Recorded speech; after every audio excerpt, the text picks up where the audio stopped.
Sa mga na-stroke, try ninyo ni dahon sa gabon, luya, lube. Unsaon ni? Tala, tudloan ta ka.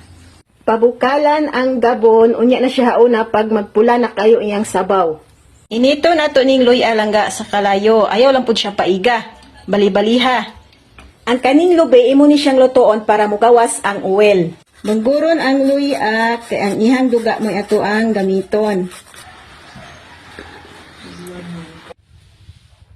Iya mong nanay na stroke ni siya. Ang kaning left side sa iyang body mo napiktuhan. Kaning iyang tiil, dili na siya kalakaw kung walay sungkod o walay mag-atak sa iyahan. Ingani among ginabuhat sa sugod pa lang niya lang nga stroke. 3 times adi na mo ning ginabuhat sa butag udto ug hapon.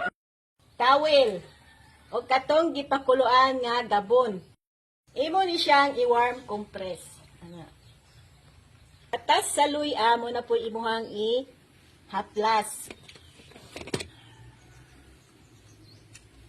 After 25 minutes, kanina po ang imong i-apply coconut oil. Muni siya imuhang i-massage, pero hinay-hinay lang nimo siya og massage, hinayon lang.